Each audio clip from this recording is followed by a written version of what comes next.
بسم اللہ الرحمن الرحیم۔ سیرت النبی صلی اللہ علیہ وآلہ وسلم۔ آپ کو قافلے کے ساتھ اس لیے نہیں لے جایا گیا تھا کہ آپ کم عمر تھے۔ آپ وہیں درخت کے نیچے بیٹھ گئے۔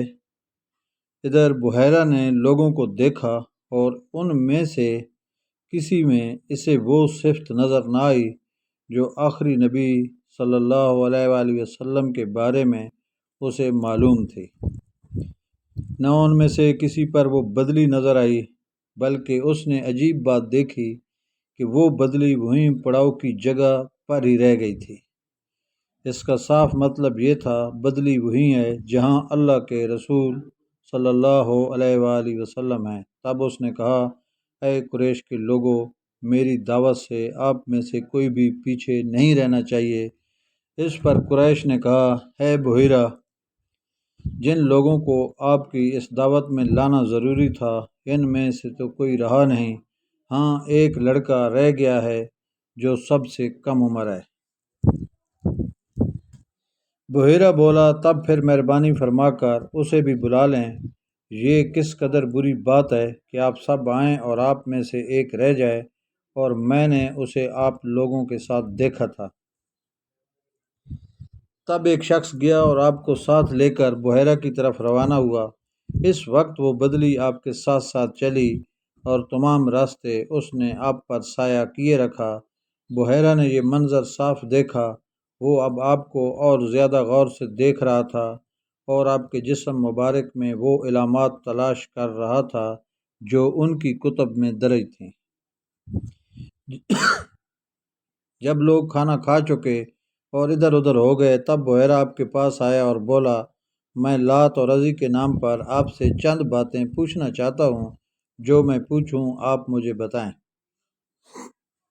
اس کی بات سن کر آپ صلی اللہ علیہ وآلہ وسلم نے فرمایا، لات اور عزی بتوں کے نام تھے، نام پر مجھ سے کچھ نہ پوچھو، اللہ کی قسم مجھے سب سے زیادہ نفرت انہی سے ہے۔ اب بحیرہ بولا، اچھا تو پھر اللہ کے نام پر بتائیں جو میں پوچھنا چاہتا ہوں۔ تو آپ صلی اللہ علیہ وآلہ وسلم نے فرمایا، پوچھو کیا پوچھنا ہے۔ اس نے بہت سے سوالات کیے، آپ کی عادات کے بارے میں پوچھا۔ اس کے بعد اس نے آپ کی کمر پر سے کپڑا ہٹا کر مہر نبوت کو دیکھا۔ وہ بالکل ویسی ہی تھی جیسے کہ اس نے اپنی کتابوں میں پڑھا تھا۔ اس نے فوراً مہر نبوت کی جگہ کو بوسہ دیا۔ قریش کے لوگ یہ سب دیکھ رہے تھے اور حیران ہو رہے تھے۔ آخر لوگ کہے بغیر نہ رہ سکے، یہ راب محمد صلی اللہ علیہ وآلہ وسلم میں بہت دلچسپی لے رہا ہے، شاید اس کے نزدیک ان کا مرتبہ بہت بلند ہے۔ ادھر نبی کریم صلی اللہ علیہ وآلہ وسلم سے بات چیت کرنے کے بعد بحیرہ ابو طالب کی طرف آیا اور بولا، یہ لڑکا تمہارا کیا لگتا ہے؟ ابو طالب رضی اللہ تعالی عنہ نے کہا، یہ میرا بیٹا ہے۔ اس پر بحیرہ نے کہا، نہیں، یہ تمہارا بیٹا نہیں ہو سکتا، یہ نہیں ہو سکتا کہ اس کا باپ زندہ ہو۔ ابو طالب کو یہ سن کر حیرت ہوئی۔ پھر انہوں نے کہا، دراصل یہ میرے بھائی کا بیٹا ہے، ان کا باپ کہاں ہے؟ وہ فوت ہو چکا ہے، اس کا انتقال اس وقت ہو گیا تھا جب یہ ابھی پیدا نہیں ہوئے تھے۔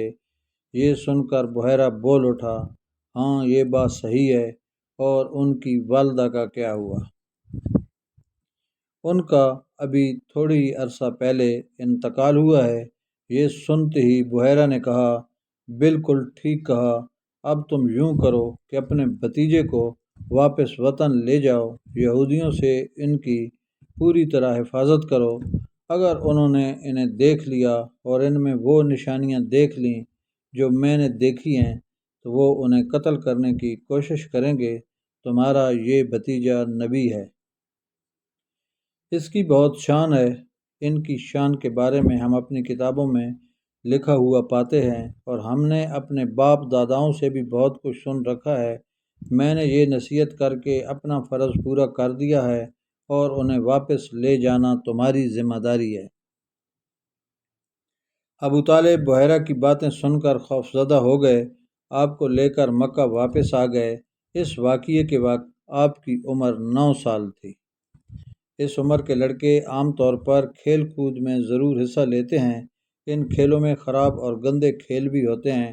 اللہ تعالیٰ نے آپ کو اس سلسلے میں بھی بالکل محفوظ رکھا۔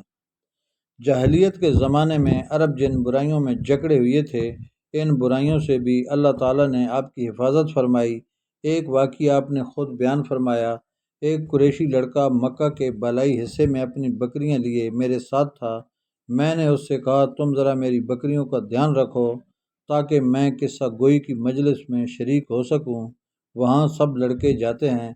اس لڑکے نے کہا اچھا۔ اس کے بعد میں روانہ ہوا۔ میں مکہ کے ایک مکان میں داخل ہوا تو مجھے گانے اور باجے کی آواز سنائی دی۔ میں نے لوگوں سے پوچھا یہ کیا ہو رہا ہے؟ مجھے بتایا گیا کہ ایک قریشی کی فلاں شخص کی بیٹی سے شادی ہو رہی ہے۔ میں نے اس طرف توجہ دی ہی تھی کہ میری آنکھیں نیند سے جھکنے لگیں، یہاں تک کہ میں سو گیا۔ پھر میری آنکھ اس وقت کھلی جب دھوپ مجھ پر پڑی۔ آپ واپس اس لڑکے کے پاس پہنچے تو اس نے پوچھا تم نے وہاں جا کر کیا کیا؟ میں نے اسے واقعہ سنا دیا۔ دوسری رات پھر ایسا ہی ہوا۔ مطلب یہ کہ قریش کی لوگ مجلسوں سے اللہ تعالیٰ نے آپ کو محفوظ رکھا۔ قریش کے ایک بت کا نام بوانا تھا۔ قریش ہر سال اس کے پاس حاضری دیا کرتے تھے، اس کی بے حد عزت کرتے تھے۔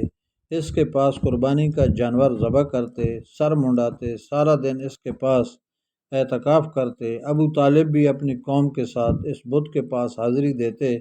اس موقع کو قریش عید کی طرح مناتے تھے۔ ابو طالب نے نبی کریم صلی اللہ علیہ وآلہ وسلم سے کہا بھتیجے آپ بھی ہمارے ساتھ عید میں شریک ہوں۔ آپ نے انکار فرما دیا۔ ابو طالب ہر سال آپ کو شریک ہونے کے لیے کہتے رہے لیکن آپ ہر بار انکار ہی کرتے رہے۔ آخر ایک بار ابو طالب کو غصہ آ گیا۔ آپ کی پھوپھیوں کو بھی آپ پر بے تحاشا غصہ آیا۔ وہ آپ سے بولیں تم ہمارے معبودوں سے اس طرح بچتے ہو اور پرہیز کرتے ہو، ہمیں ڈر ہے کہ تمہیں کوئی نقصان نہ پہنچے۔ انہوں نے یہ بھی کہا محمد صلی اللہ علیہ وآلہ وسلم آخر تم عید میں کیوں شریک نہیں ہوتے؟ ان کی باتوں سے تنگ آ کر آپ ان کے پاس سے اٹھ کر کہیں دور چلے گئے۔ اس بارے میں آپ صلی اللہ علیہ وآلہ وسلم فرماتے ہیں میں جب بھی بوانا یا کسی اور بت کے نزدیک ہوا، میرے سامنے ایک سفید رنگ کا بہت قداور آدمی ظاہر ہوا۔ اس نے ہر بار مجھ سے یہی کہا محمد صلی اللہ علیہ وآلہ وسلم پیچھے ہٹو، اس کو چھونا نہیں۔